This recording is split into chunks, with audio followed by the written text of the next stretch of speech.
You're listening to TRU News, your alternative source for global news, analysis, and commentary. I'm Rick Wiles. The heroic efforts of Edward Snowden to expose the nefarious mass surveillance operations of the United States, Britain, and other members of the Five Eyes has awakened more Americans to the creepy realization that the world's population is being quietly encased in a high-tech electronic concentration camp. Who are the people who designed this electronic system? Where did they get the inspiration and technical know-how to conceive of such a nightmarish surveillance regime? I've talked about it on this radio program for 15 years. We are coming under the domination of the new Nazis. They learned everything from the old Nazis. Thousands of Nazis were smuggled out of Germany following the end of World War II. As I've said many times, the Allies defeated Germany. We did not defeat the Nazis. The Nazis quietly overtook us. A new book covers new ground in the historical account of Operation Paperclip, the top-secret CIA program that brought thousands of Nazis to America and South America. The book is Operation Paperclip, the secret intelligence program that brought Nazi scientists to America. The author is journalist Annie Jacobson. She was a contributing editor for the Los Angeles Times Magazine from 2009 to 2013. Her 2011 nonfiction bestseller, Area 51, An Uncensored History of America's Top Secret Military Base, has been published in 5 languages and is being made into an AMC scripted television series. It's been several years since she's been on the program. Annie, welcome back to TRU News. Thank you for having me. It's hard to believe the last time you were here was 2005. Time flies when you're writing books. Yes, and doing radio shows. Yes. You know, I remember all of our guests, every single guest, and it always seems like that they were on the program like last month. And then I realized it was, almost, for you, 9 years ago. It's hard to believe. Well, listen, Operation Paperclip, this is a topic we have talked about for 15 years. So you're talking to an audience that will really want to hear what you have to say about this subject. What motivated you personally to write a book about Operation Paperclip? That's a great question. I was actually working on the Area 51 book when I came across 2 Nazi aircraft designers named Reimar and Walter Horton. And they invented what was called the Horton 5, and it looks astonishingly like the B-2 bomber. And I learned that they were of great interest to military intelligence at the end of the war. They were overlooked for this program called Operation Paperclip, but their boss, Colonel Siegfried Kneemeyer, was not. And in learning early about Operation Paperclip at that time, I learned that Kneemeyer had been so important to the Luftwaffe, that's the German Air Force, that Hermann Göring, who was in charge of the Luftwaffe, called Kneemeyer my boy and put him in charge of all technical developments for the German Air Force. Then after the war ends, Kneemeyer comes to the United States, is part of Operation Paperclip, and when he retires in the middle 1970s, I learn that he's given the Distinguished Civilian Service Award, which is the highest award that the Pentagon can give a scientist. And I thought to myself, how does that happen? How does someone go from being this incredibly important person whose boss is Göring to this incredibly important person whose boss is the Department of Defense? And that really began my inquiry into Paperclip. Amazing. And you would think that these guys would have been executed for the crimes that they committed against humanity. Well, that is the question, and that is why in researching the book, I chose 21 of these scientists to focus on so that I could be very specific and show readers their individual stories, because of course we want to judge an individual person's life and their work and perhaps their nefarious criminal past by their individual actions and not as a group. And so while there were 1,600 German scientists who came to the United States, I focus on 21 of them. And that is the question, is this person guilty? You know, with Kneemeyer, it was fascinating because I tracked down Siegfried Kneemeyer's grandson, and I asked if he would let me interview him, and I was astonished when he said yes. And so, I really have great faith in the courage of individuals to be transparent. As you said in your introduction, not everybody's transparent, and in this surveillance state that we are sort of moving toward, you have an incredible amount that is being concealed. But there are individuals who are willing to let the truth be known, and this grandson of Kneemeyer was one of them. He agreed to let me look at his grandfather's personal papers, including documents and letters of recommendation from Göring, from Speer. And in having access to these original documents, because I worked with a number of other family members of these high-ranking Nazis who became part of Paperclip, in having access to that kind of original documentation, I was able to then file Freedom of Information Act requests from the Department of Defense to get more information, look at these lost or classified dossiers, and piece together this story that is very complicated and really, at times, quite nefarious. Are the children and grandchildren of these Nazi scientists in the United States today, or are they living abroad? A number of them are in the United States. A number of them are in Germany. I travel to both places, so it's interesting when you see that many of the Paperclip scientists that came to the United States, in fact, the great majority of them, were given visas, then were given citizenship. Their entire families came here. And in many ways, some of these people who I really point out should have been held accountable for crimes were actually kind of given state-sponsored witness protection, so to speak, and a job, and in some cases, awards. And then others were such hot potatoes. That was actually the term that the military used for these guys who were so close to Hitler and his inner circle that we couldn't bring them to the United States, so we set them up in these secret military facilities that we were running in Germany. And that is why some of the children of Operation Paperclip scientists live in Germany, because they actually never came to the United States. I think it was John Loftus who put the number of Nazis that were brought out under Operation Paperclip. I think he said it was around 10,000. You're focusing just on scientists, 1,600 scientists. I think Mr. Loftus estimates it was a total of about 10,000 Nazis who were brought out. You know, I would not be surprised at all, because that number, that 1,600 number, is from the declassified files at the National Archives. And so clearly there are more.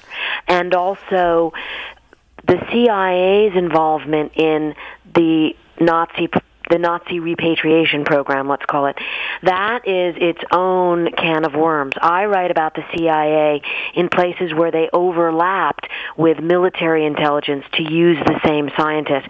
And actually there's great drama in the book about, at first the CIA is sort of cooperating with military intelligence and saying, I found this one incredible memo that said, could you send us that list? It's a very sort of innocuous statement. And the Pentagon, the Joint Chiefs of Staff, they're running the Operation Paperclip. This is right after the CIA is created in 1947.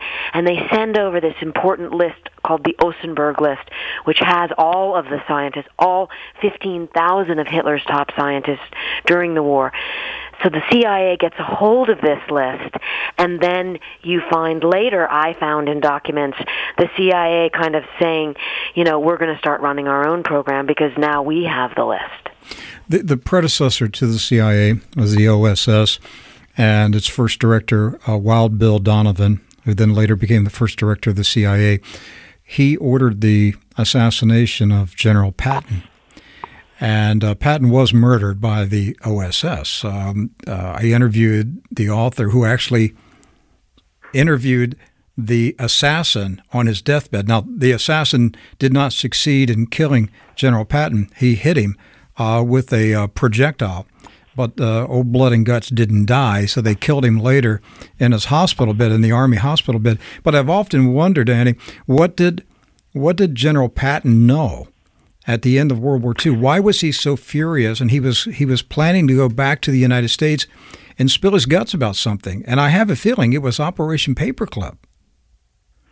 Well, I'm not familiar with that aspect of the story. I actually didn't even know that. I don't know the assassination story, or attempt, rather, of Patton. So I'm not qualified I was wondering if you had come across the general's name in any of this. But what is interesting about the OSS is that Donovan had an office at Camp King, it was called, and it's a facility I found it to be the first post-war black site that used enhanced interrogation techniques, and that was a joint operation by the CIA, Army, Navy, and Air Force intelligence. Camp King was a facility outside Frankfurt in occupied Germany after the war. But immediately after the war, and I'm talking about May of 1945, Donovan had an office there, and I interviewed one of his interrogators who learned interrogation techniques from Donovan. And Donovan's job was to work with these high-ranking Nazis. They called them Nazi Bonzen, and they were transferred from the Ashcan facility in Luxembourg where they were held before they were taken to Nuremberg to be tried. And many of them wrote monographs, sort of like very academic papers for the U.S. Army and for the OSS about the military order of battle. Annie, I grew up in Western Maryland, so I was very close to Catoctin, the underground Pentagon. Not too far away was Fort Detrick. And where I lived in the surrounding area of Pennsylvania, Maryland, Virginia, West Virginia, there were a lot of underground facilities. I understand that the U.S. military gained knowledge from the Nazis about how to build these vast underground fortified bunkers. Did you come across any of that information? That is a major thread of the narrative of Paperclip, and the way that I tell that story is through one of the most important players, George Rickey. And he was in charge of the Nordhausen underground slave labor tunnel, which is where the V-2 rockets were built.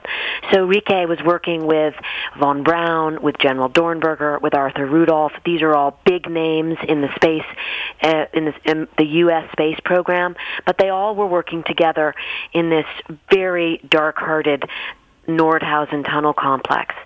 And when Rickey was captured by the Allies, he was captured by the U.S. Strategic Bombing Service, and they were very interested in finding out why Nordhausen was able to withstand the bombs, the bombing campaigns, because we obviously wanted to have that technology for ourselves. And Rickey shared with them that he had actually been the engineer in charge of building the Führer bunker under Berlin. And these are incredible documents to read. The original transcripts of these conversations, of course, Rickey is speaking in German and they're being translated, but nonetheless, he's boasting about how he was in charge of building the Führer bunker. And so you can kind of see, reading between the lines and looking at these documents, the excitement on the part of the U.S. Army saying, we need this guy, and then making arrangements to bring him first to London, where he worked with Allies, and then over to Wright-Patterson in Ohio. It was actually called Wright Field at the time.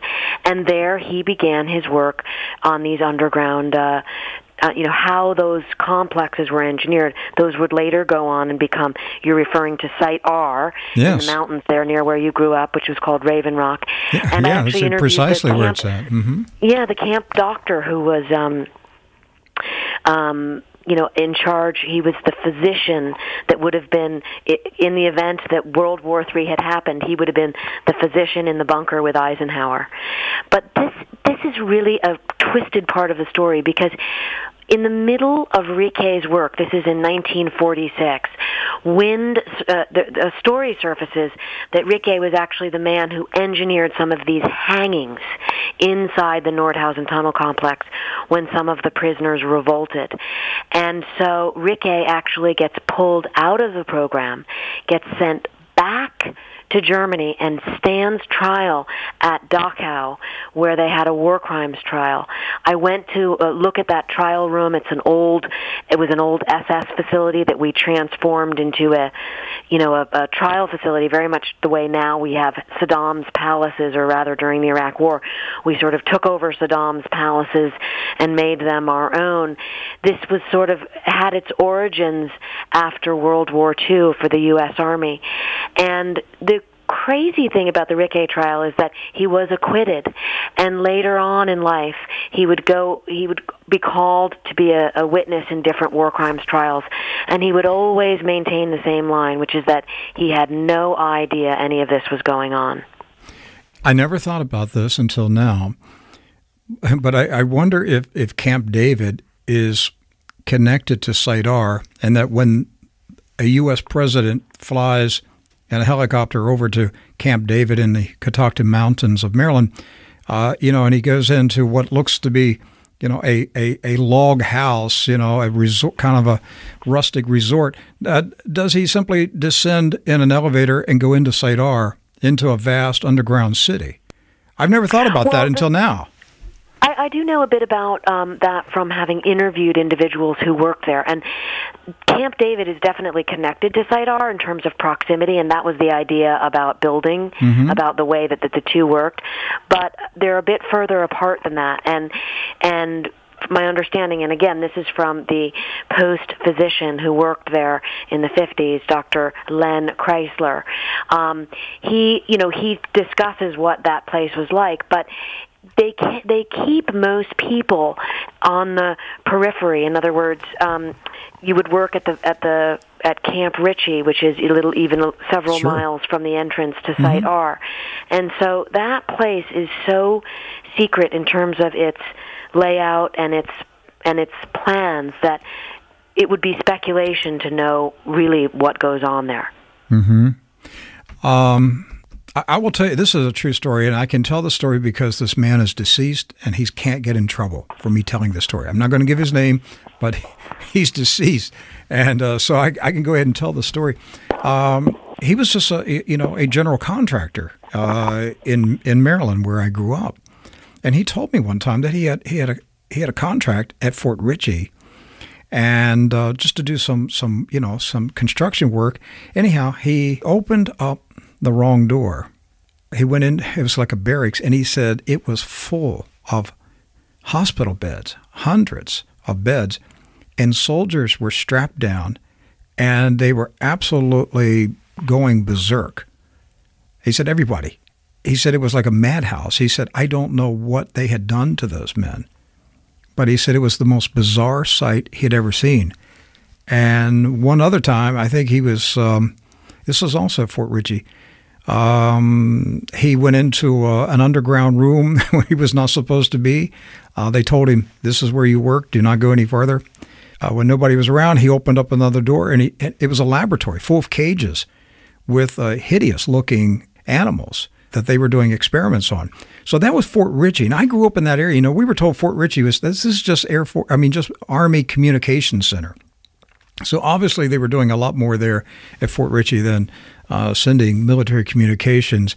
Annie, I'm old enough to remember, when I was in elementary school, we watched Alan Shepard's launch, John Glenn's launch on TV in school in the 60s, and I still remember. I can see her face. One of my elementary school teachers standing in front of the classroom with this big glow on her face, and she said, "Class, today I'm going to tell you about a true American hero, Wernher von Braun." I still remember that. And back then I think, oh, Wernher von Braun. So we were all excited as kids. Oh, Wernher von Braun, he designed these rockets and all this. Well, it turns out he's a Nazi. Yes, it's one of the really complicated parts about the story, because remember that your teacher was getting information that was being given to her by many, many people. And the idea and the truthfulness that von Braun was a member of the SS and that he absolutely knew what was going on in the Nordhausen tunnels. And as Michael Newfield revealed in his biography of von Braun just recently, von Braun would actually go to the Buchenwald concentration camp and hand-pick the slave laborers. Now, that information was completely repressed by the U.S. Army and then later NASA.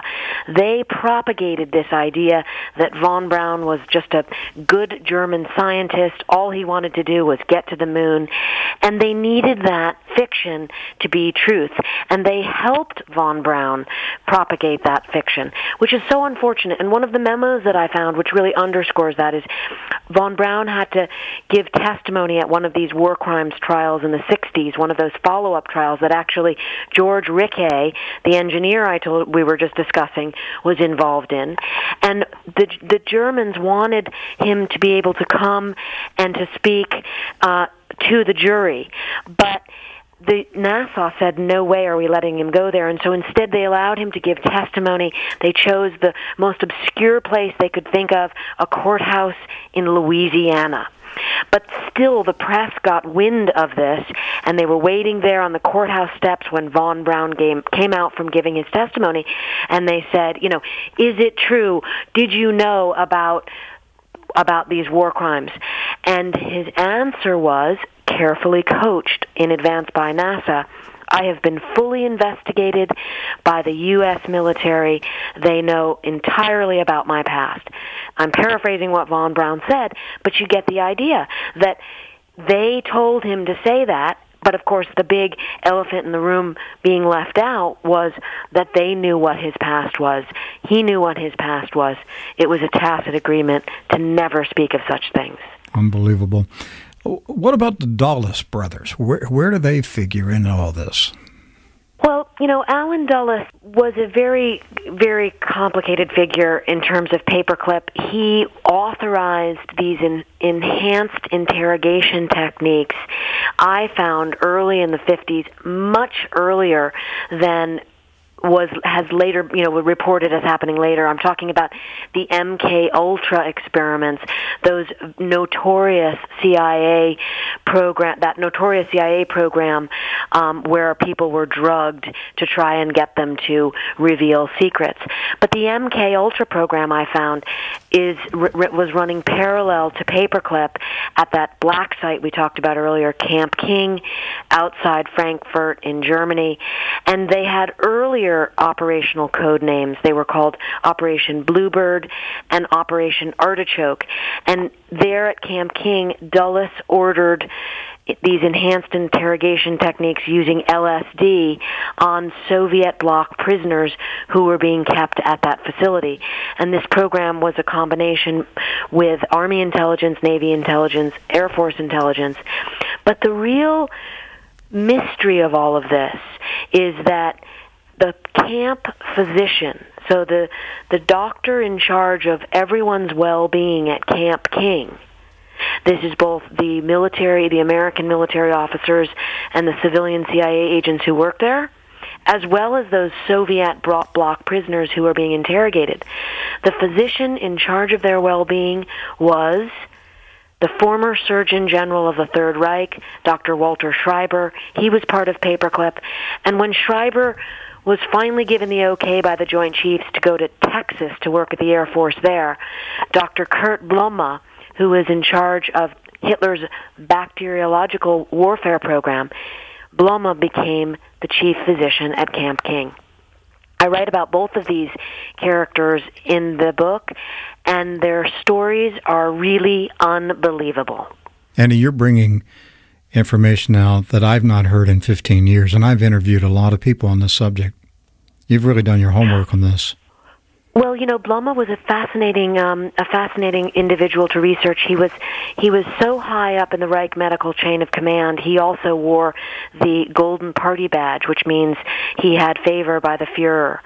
And Blome was Deputy Surgeon General for the Third Reich, and his family members were some of the ones that were incredibly courageous and transparent with me, and gave me information that had never been revealed. Had never done an interview with a journalist before, but shared with me some documentation. I can only imagine how difficult that is as a child of someone like that. But to, again, let that story, the truthfulness of the story, come forward. Does your book touch on the story of Dr. Frank Olson, the Fort Detrick microbiologist? Well, Dr. Frank Olson, I learned, came to Camp King, and it was at Camp King that Olson participated in those enhanced interrogation experiments. And this, according to his colleague Norman Kornjaer, who was actually interviewed by some German colleagues of mine who were working on the Olson story. Kornjaer worked at Fort Detrick with Olson and shared with the German documentarians that Olson was deeply disturbed by what he saw at Camp King and what he participated in, and that led to his precarious position with the CIA. And I do tell the story of his downfall and that great tragedy. So they killed him with They killed him with LSD. He jumped out the window on LSD given to him by the CIA because they knew he was extremely distraught over what he saw at Camp King.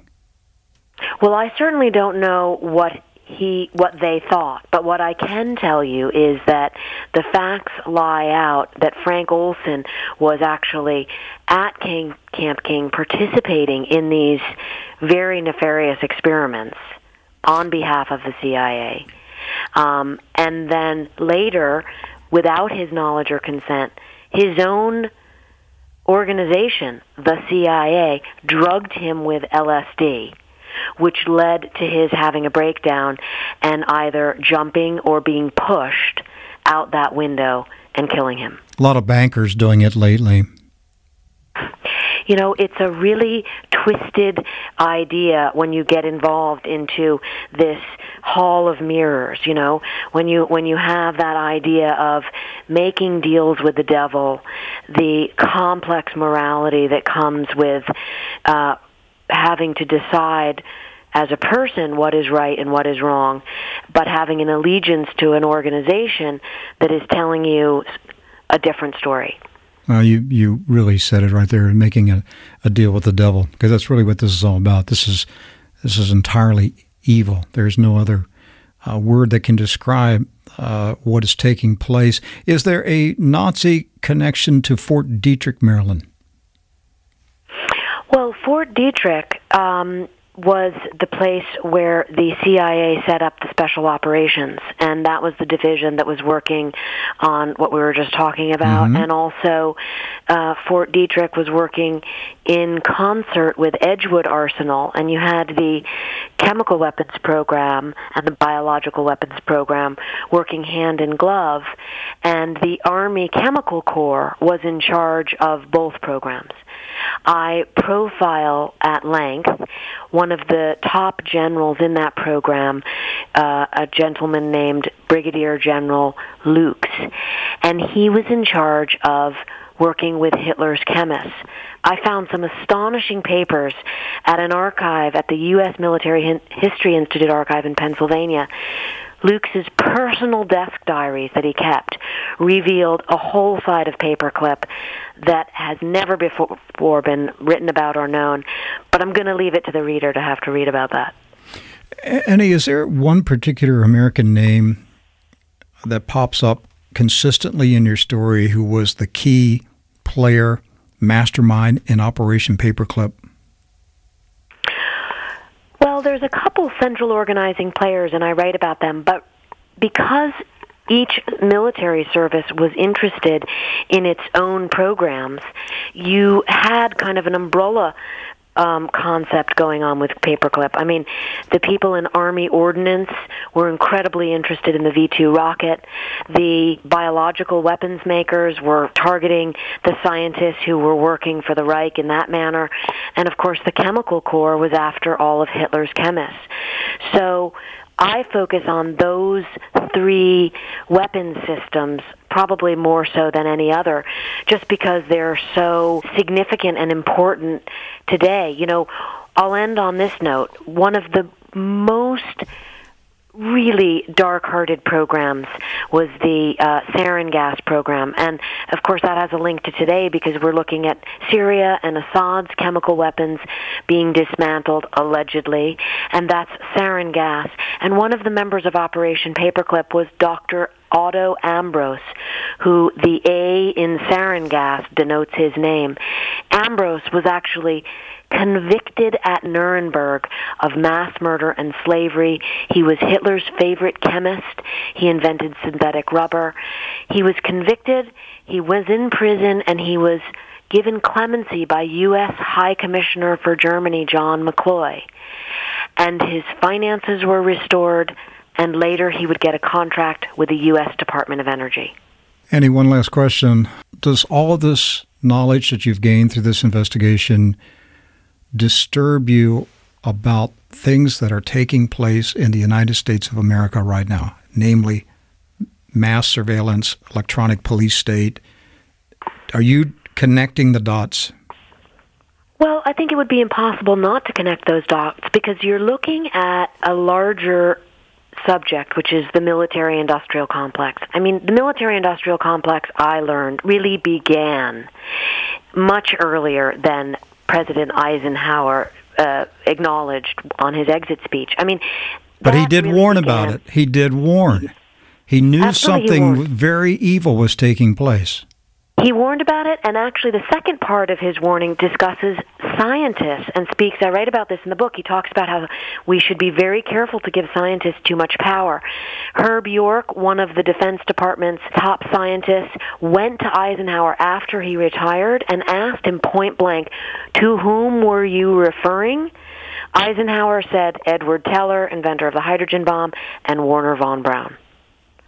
So there was this idea that scientists and science could become too important to the military-industrial complex and could get out of the hands of the government. And I believe that that is what he was speaking to, and I think that that, more than anything, is what a reader can really learn and be fascinated by in this book, because it does connect the dots today. It allows you to make informed decisions about what you think is going on based on a long history that supports certain facts.